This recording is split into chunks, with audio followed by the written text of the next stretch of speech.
The FIFA World Cup still has 2 weeks left to play, but it's already clear that the ultimate winner will be the religion of Islam. This was the first World Cup in which fans from rival countries didn't verbally and physically abuse each other. Why? Because Islam is the only religion in the world to not be hijacked by race or ethnicity.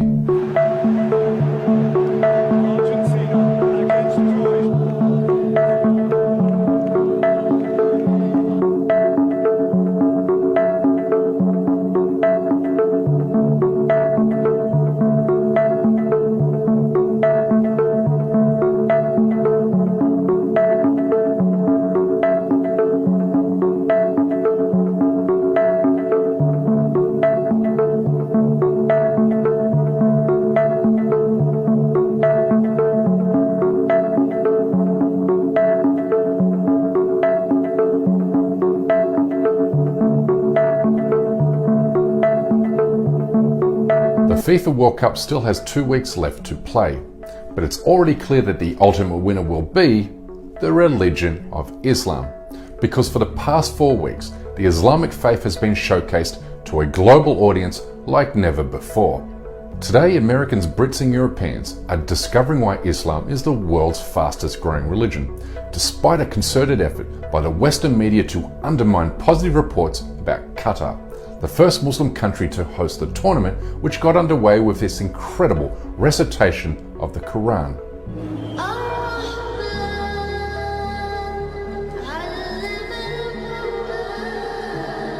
Cafes and restaurants throughout Doha were painted with murals that quoted the Prophet Muhammad urging good morality, with foreign visitors warmly invited into the country's mosque, where many heard the call to prayer and learnt about Islam and its teachings for the first time in their lives.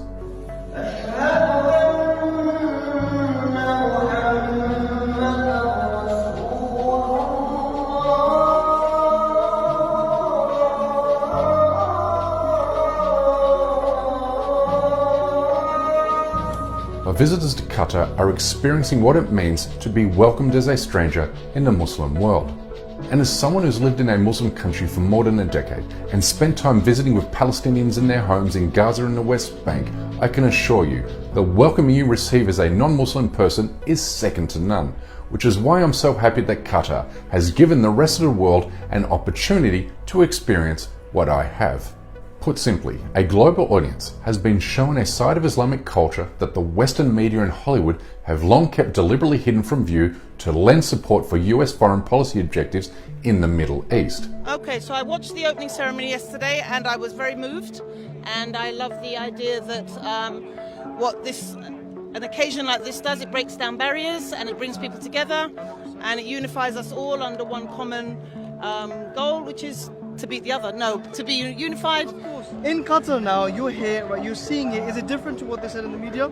Totally. I think that a lot of it stems from jealousy, and I think that they should just celebrate the fact that it's a unique and historic occasion. I've had an absolutely fantastic time in Qatar. It's been very welcoming. Yeah, I've had a fantastic time. I've been in the mosque in Doha, and nice. Yeah, I've had a brilliant time. You liked it? Yes, fantastic. Everyone's welcome. This was the first World Cup in which fans from rival countries didn't verbally and physically abuse each other. Why? Because Islam is the only religion in the world to not be hijacked by race or ethnicity. Now watch football fans from all over the world sing Arabic songs in the streets of Qatar.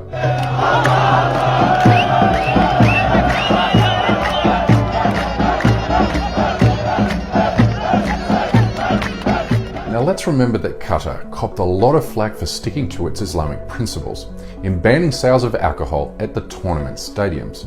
For the first time, families and female attendees felt safe to be at the football. The atmosphere in Qatar was widely described as unprecedentedly friendly and inclusive. I was expecting a very dangerous place for women. I didn't think I was going to be safe here. My dad came out specifically because it was just going to be on me on my own, because he was so worried about the safety aspect as a 19-year-old girl in Qatar. that's not been the case. As a travelling female fan, I can say that I have felt very safe. I've had no catcalling, no wolf whistling, nothing like that. I think it is actually due to more socially conservative society. I think alcohol contributes a bit more to hostility. The tournament also showed that dictatorships and geopolitical rivalries in the Muslim world are not representative of the Muslim people. For instance, when Saudi Arabia defeated tournament favourites Argentina, the entire Muslim world saying, "Today we are Saudi Arabia." Similar sentiments were expressed when Tunisia defeated its former coloniser France, and Morocco defeated Belgium, a European country that treats Moroccan migrants like second-class citizens.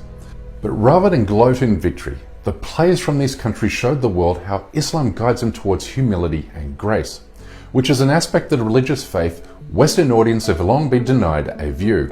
The tournament also revealed that despite moves by Arab regimes to normalise apartheid Israel, the Arab and Muslim world remained committed to justice and the Palestinian people. Palestinian flags were flown at every game and Palestinian armbands were worn by the Muslim teams, while crowds sang the words, "With spirit and blood, we will redeem you, O Palestine."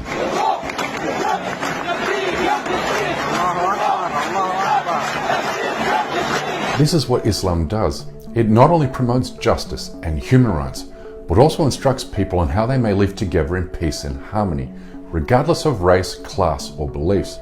And by showcasing the religion in its proper light, Qatar has helped dispel Islamophobic myths and awaken the world to injustices taking place against Muslims in Palestine, Kashmir, India, and beyond. But let me end with this. I'm a non-religious person, but I've never felt closer to Islam than I have during the past few weeks.